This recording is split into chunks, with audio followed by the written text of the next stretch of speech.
Kupp, who is more of a very polished route runner, doesn't have that straight line speed.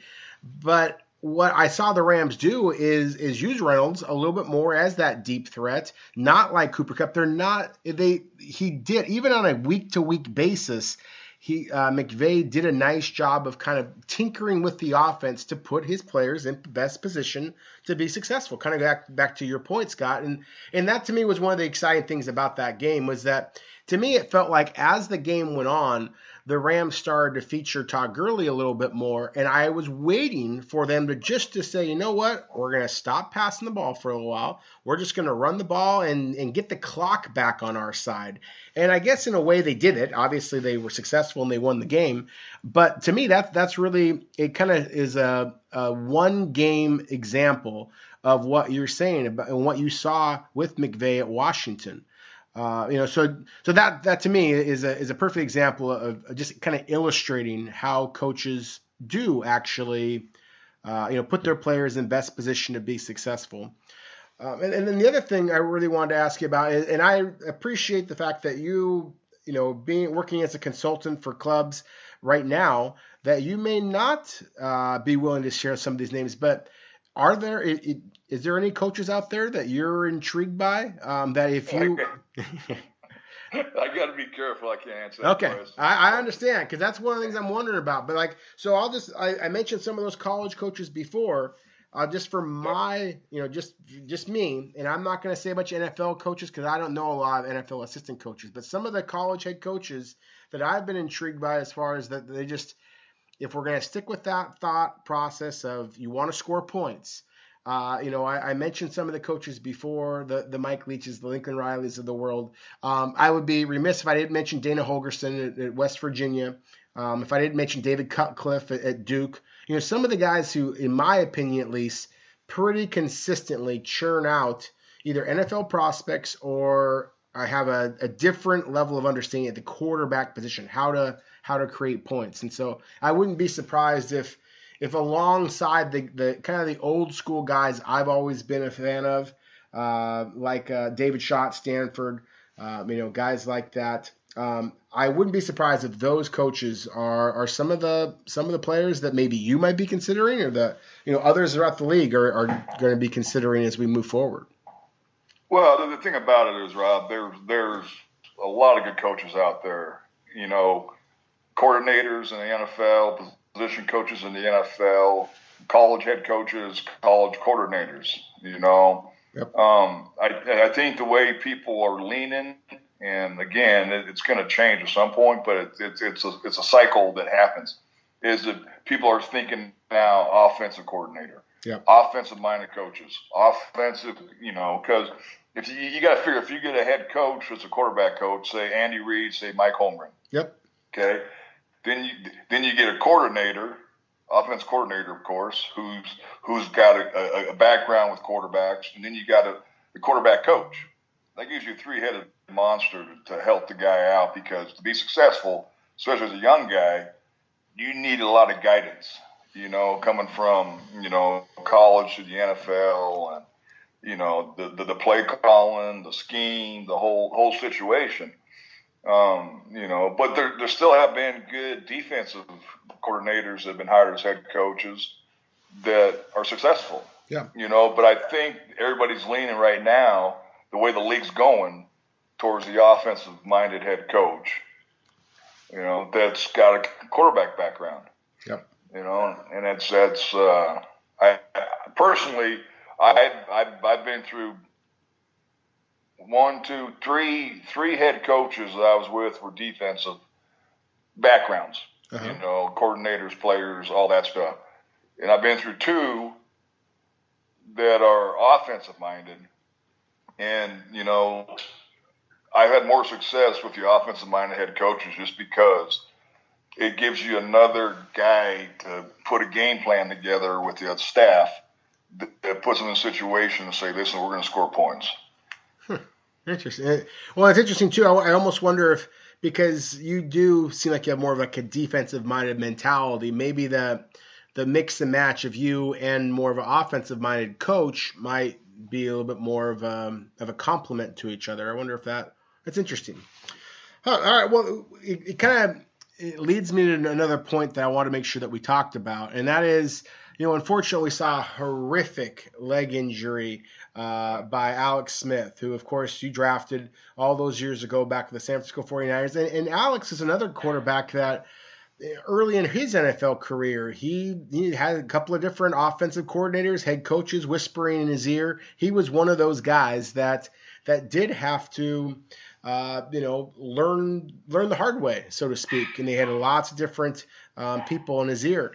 So I just wanted to kind of, look back on Alex Smith a little bit, just kind of acknowledge, not that his career necessarily is over, but this is a serious injury. I mean, it's a compound fracture, so the skin literally broke, or the bone literally broke through the skin, at least that's what's being reported.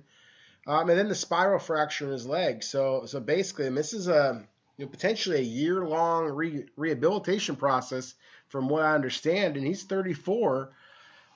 Just kind of, if you can kind of talk about, just your relationship with Alex Smith, and do you think that he is, does he have that, is he the kind of guy that is going to want to come back for this, or do you think this could be maybe the end of the road for Alex Smith? And if so, what do you think Washington might be considering moving forward?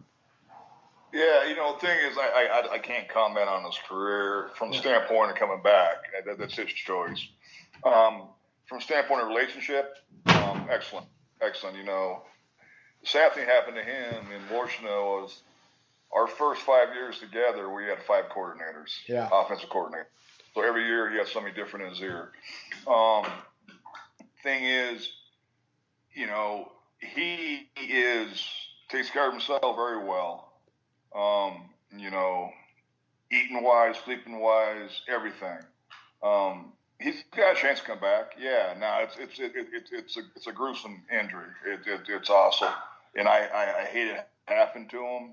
The business is a business, and stuff like this happens. Yeah. But it's not like he blew his knee out and tore 3 ligaments and all that. It's go do surgery, which they did right away, and get the bones back situated the right way. But also, he's a very intelligent guy, and he's, like you said, he's 34 years old. He's played a long time. He's had a good career. He's made enough money. Money's not an issue whatsoever. But I reached out to him right away and just left a message for him, just saying, I feel for you, bud. That's what stinks about this business is when you have relationships, close relationships with players that you drafted or players that you signed, and injuries happen. It happens all the time. And to see him go down, it broke my heart. I felt really bad. No, I'm sure you did. I mean, I felt bad, and obviously I don't have the connection that you have to him. I think that's one of the things is that, we kind of talked before about the connection that a coach, is hopefully going to have with his quarterback. And, was that, you talked about in a previous episode of the Instinctive Scouting Podcast, which, by the way, if you're listening to this and you want to download any of our prior episodes, you can always check out at NFLDraftScout.com, as well as like iHeartMedia and things like that. All of our previous episodes are available. And Scott, one of the things you talked about was the decision to go with Alex Smith over Aaron Rodgers with that number 1 overall pick all those years ago. With Alex, you've talked about his maturity, you've talked about his intelligence, his want to, his drive, and that was one of the things that kind of led to your decision to take him number 1. Because of that, I think it kind of reinforces just how important what's in between your ears, your mental makeup, your toughness, your reliability, how important that is the quarterback position. And kind of going off track a little bit here, but some of the quarterbacks I've seen here recently that maybe aren't as all in as I'd like them to be. Maybe they were injured, and I'm just going to throw Jimmy Garoppolo out there. I mean, I was disappointed to see him up in the booth basically, or up in a suite. Instead of being on the sideline with his teammates, that disappointed me a little bit. He was a player who I thought should be out there supporting his teammates a little bit more. Is there any of these young quarterbacks, whether it be The prospects out there, that may or may not be coming out, or any of these young quarterbacks throughout the league who you really look at as far as like that's the intangibles that you're looking for. So not to blast anybody, instead to give a compliment to any of the younger quarterbacks out there who do play the game the right way in your mind, have that team-oriented mentality. Even if they are hurt, they're going to stick around their team. Yeah, things I don't get into names, but they're out there. They're out there every year. It doesn't have to be a first-round pick. It could be a third-round pick. It could be a sixth-round pick, like Tom Brady. Yeah. They're out there. You just identify them. And the thing about it is, and I wasn't knocking Jimmy about it. From my own personal opinion, I understand he's got a knee injury. They don't want him on the sideline because if somebody runs into him. I just personally thought you'd be on the sideline because there's been guys that are hurt on the sideline every week. Yeah. But just to be on the bench and help out the young quarterback. Exactly. When he comes to the sideline, what do you see? Let's look at the surface, okay? Let's see what we're looking at here, And it wasn't happening, and it's so hard to win in this game, especially on that NFL level. Young quarterbacks need help, and Jimmy got paid what he got paid, which is great. Good for him. Yeah. But it's about the team. It's not about the individual. Well, exactly, and that's why I was surprised by it. I was surprised, frankly, about like the Cardinals. They decided to release Sam Bradford. I mean, to me, this is Josh Rosen's team. Clearly, you're not going to go backwards and go back with Bradford, who's a veteran. But still, the fact that he is a veteran, that he has gone through all the trials and tribulations of being the number one overall pick and struggling with injuries, I would think that his experience, if he's willing to share it, would be critical to a young player like Josh Rosen in Arizona, or what we're seeing with Josh McCown and the way he's taking some of a mentor approach with Sam Darnold in New York, Tyler Taylor, in Cleveland. I mean, I think it can be made too much of it. I don't know that every veteran quarterback necessarily wants to groom some young quarterback to replace him, but it's that's the way of the game, and it just surprises me, especially if you have an offensive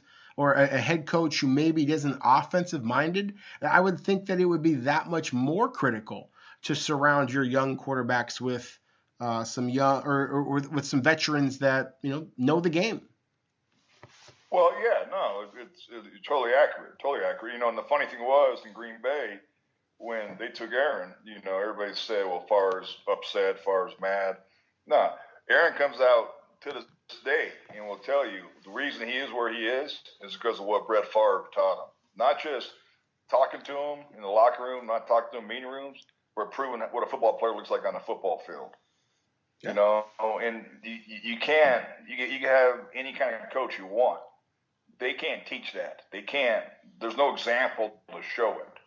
But when you got a mentor that's in the fire, and you're standing next to him, and on the sideline or at halftime or whatever, they learn so much from that. It's not even funny, and it's not so much the X's and O's. It's being a football player. Yeah. Well, exactly. I mean, I see it.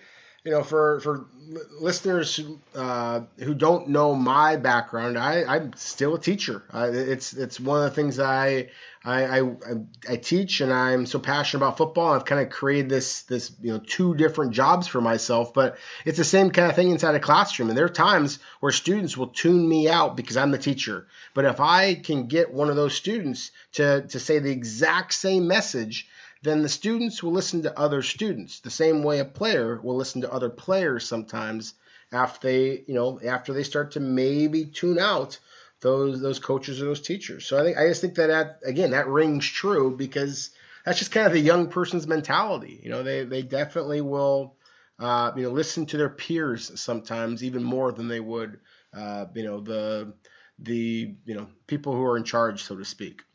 All right. No, you're right. So we talked a lot about the quarterbacks and coaches and things of that nature, but as I mentioned before, I mean, we we'd taken some time off, and so there was some big news that has happened over the last couple of days that I wanted to make sure we kind of talked about. And one of them is the